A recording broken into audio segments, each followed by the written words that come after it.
Director Atlee Tamil சினிமாவில் இவரை தெரியாத ஆளே கிடையாதுன்னு சொல்லலாம். ஏன்னா அந்த அளவு நிறைய படங்கள் இயக்கியிருக்காரு. இவர் எடுத்த முதல் படமான ராஜா ராணி மிகப்பெரிய ஹிட் ஆனிச்சு. அதுக்கப்புறம் நடிகர் விஜய் அவர்கள் வச்சு தொடர்ச்சியா 3 படத்தை ஹிட் கொடுத்தாரு.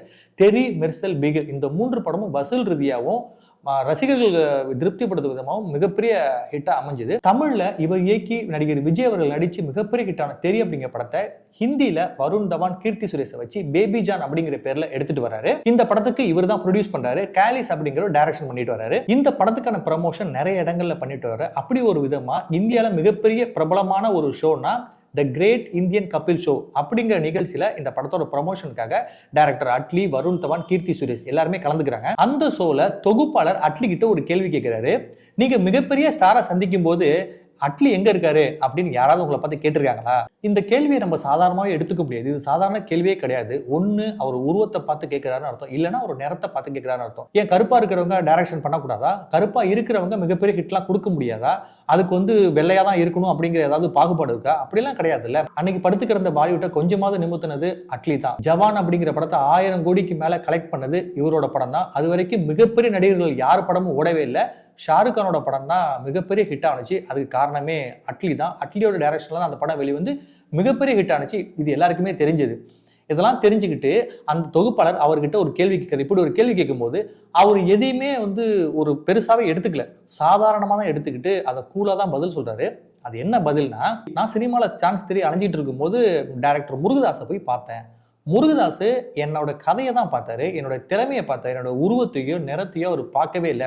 இவன் எப்படி கதை எழுதுவான், இவன் எப்படி டைரக்ஷன் பண்ணுவான் அப்படிங்கிற நோக்கத்தை மட்டும் தான் அவர் மையமா வச்சிருந்தார தவிர இவன் ஏன் இந்த நேரத்துல இருக்கான், இவன் ஏன் இந்த உயரத்துல இருக்கான், இவன் எந்த ஆளு, எப்படியாப்பட்ட ஆளு அப்படிலாம் அவர் பார்க்கவே இல்லை. அதுக்கு மாறா என்னோட திறமையை தான் அவர் பார்த்தாரு. அதை போலதான் யாரையும் நிறத்தையும் உருவத்தையும் வச்சு கேலி செய்யக்கூடாது, அதை வச்சு அவங்களை எடை போடவும் கூடாது அப்படின்னு சொன்னாரு. கருப்பா இருந்தா என்ன சாதிக்க முடியாதா? கருப்பாவில் அவங்க யாருமே சாதிக்கலையா? இவங்களுக்கு கருப்பு பிரச்சனை கிடையாது. தென்னிந்தியாவில இருந்தோ இல்ல குறிப்பா தமிழ்நாட்டில இருந்தோ பாலிவுட்டுக்கு போனாலே இதே பிரச்சனை பார்த்துட்டு தான் இருக்கும். இது டைரக்டர் அட்லிக்கு மட்டும் நடந்தது கிடையாது.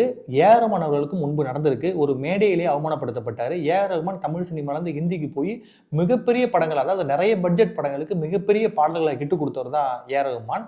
ஆனா இப்ப சமீப காலமா அவருக்கு எந்த பட வாய்ப்புகளும் இல்லை. இதுக்கு காரணம் இவரு தமிழ்நாட்டில இருந்து குறிப்பா தென்னிந்தியாவில இருந்து யாரு போனாலுமே அவங்களுக்கு சரியான ரெஸ்பான்ஸோ சரியான மரியாதையோ கிடைக்கிறதுங்கிறது பெரும்பாலும் சொல்லக்கூடிய ஒரு கருத்து தான். அதை போலதான் டைரக்டர் அட்லிக்கு நடந்திருக்கு. அட்லி மேல 1000 விமர்சனங்கள் இருக்கலாம். அவருடைய படத்தின் மீதோ அவருடைய திரைக்கதையின் மீதோ நம்மளுக்கு ஏகப்பட்ட விமர்சனங்கள் இருக்கலாம். ஆனா தனிப்பட்ட மீது வெறுப்பு கொள்றதும், அவர் கருப்பா இருக்காரு, அவர் உடல் இந்த மாதிரி இருக்கு அந்த மாதிரி இருக்குது அப்படிங்கிறது, உடலை வச்சும் அவர் நிறத்தை வச்சும் கேலி செய்யறதுங்கிறது யாராலையும் ஏற்றுக்கொள்ளவே முடியாது. இதே கருப்பு தோலை கொண்ட நெல்சன் மண்டேலா மிகப்பெரிய தலைவரா உருவெடுக்கலையா? இதே கருப்பு தோலை கொண்ட பராக் ஒபாமா அமெரிக்காவுடைய அதிபர் ஆகலையா? ஏன் இதே கருப்பு தோலை கொண்ட சூப்பர் ஸ்டார் நடிகர் ரஜினிகாந்த் தமிழ் சினிமால மிகப்பெரிய உயரத்தை அடையலையா? கருப்புங்கிறது ஒரு நிறம் தான். கருப்பா உள்ளவங்க எல்லாருமே கீழே தான் இருக்கணும், வெள்ளையா உள்ளவங்க மட்டும் தான் உயரத்துல இருக்கணும் அப்படிங்கிறதான் கிடையவே கிடையாது. ஆனா ஒரு மனிதனுடைய நிறத்தையும் உருவத்தையும் வச்சு கேலி செய்யறது ஏற்றுக்கொள்ளவே முடியாது. அதே மாதிரி தான் டைரக்டர் அட்லிக்கு நடந்ததும் மிகப்பெரிய கண்டனத்துக்கு உரியது. இந்த வீடியோ பற்றிய உங்களுடைய கருத்தை கமெண்ட்ல சொல்லுங்க. இந்த வீடியோ உங்களுக்கு பிடிச்சிருந்துச்சுன்னா சப்ஸ்கிரைப் பண்ணுங்க. நன்றி.